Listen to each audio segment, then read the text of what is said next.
ونبض أصحابته ما أنت وحنا هالكن جواب وافية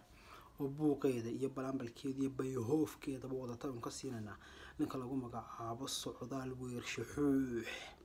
Socdaal Weershaxuux waa mid ka mid ah inkaaraha qarnigan kayga Soomaalida ka jira ninkaas waa nin hawl badan wuxuu caadaystay ama uu magaranaysa waxyaabaha uu sameeyay maka oo waxyaabo dhab ahaantii dhaqankeena dhaqan doorin iyo dhaqan bedelid ayuu ninkaas waxa maqli jiray ilaahayow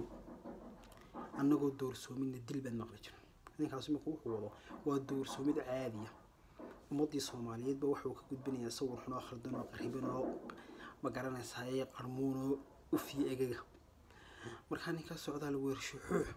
horta ninka marka hore waa loo midooba meel lagu soo wada jeesta talaabo laga qaado ninkaas warkiisu ma hagaagaya ilaa iyo la ceebeeyo la fashiliyo ilaa waxba loola halin saano isagu way marka dhaqankii waxba ula halin bal ninka ay shuminaya ma dhunkanaya ka war ku heesay ninkaas maxaa ka soo fool inantii gabadha waxay tiri biyahan hortooda arko dabadoodu waa hubay hiil eedaba jira halka noo weerahay biyahan hortooda arko ninka imaka isagoo noocaas ay shuminaya bal maxay kula tahay marka mustaqbalka iyo maalmo dhow markuu caan noqdo ee waxaan kulay mashriq iyo maqrib ka dhaco ee uu magac ku dhiig la noqdo magacaana yani magac ku dhiig qof caan uu noqdo bal maxaad ka filaysaa aad u malaynaysaa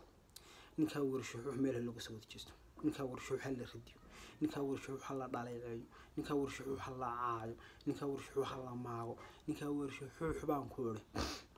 si kale kuma garataane ayabtiis ayuuna banaanka keenayna haduu ilaahay dabagal baan ku haynaa baaritaan baan ku haynaa waan daba soconaa investigation baan bariyahan ku wadnaya baxthi ilaahay haduu qadaro waxaan ku ninka meel geed baynu ninka ku xidhanaa waayo wayna ceebaynaya hadhow tole waxa ceebto imaka ninkaas uu faafinayo isaguna hadda kuma koobna inaga xataa wayna soo gaaraysa wayna saameynaysa oo waxa la yiraahdaa in al-qarina bil qarin yaqtadi artu ma waxa bas leedahay ilmaheeduna leh wuxuu mid inaga mid Soomaaliya hado macnaheedu Soomaaliya dhan baa loo aaninay weeyo marka ninka la iska ilaaliyo khaladayda iyo magaranaysa tusaalaha iyo tuulaalaha waxa weeyaan waninka la iska ilaaliyo waninka ay fogal loo waninka laga digtoonaado warninkaasi balaaya ka soo fool leh ninkaas meesha ku aragtaan iyo makaanka ku aragtaan iyo mawduucaad ku aragtaan baninka ku cadaabo ku ridiyo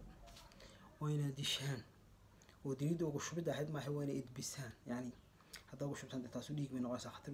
لكن أنا إدبسان إدبين بهي لكن علم بنكاسو بهين أنتم تبله في السد لا لعب وهذا رحت الأول بيدو خديان يوضحون لقيت هاجناه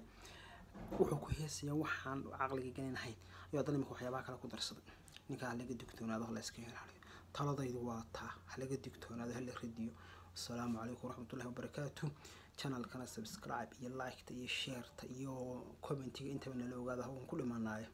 xaqana laga ma maray inta bana la ogaado insha Allah waan soo badi doonaa waxyaabo kale fara badan oo kan iyo ka qaalisan insha Allah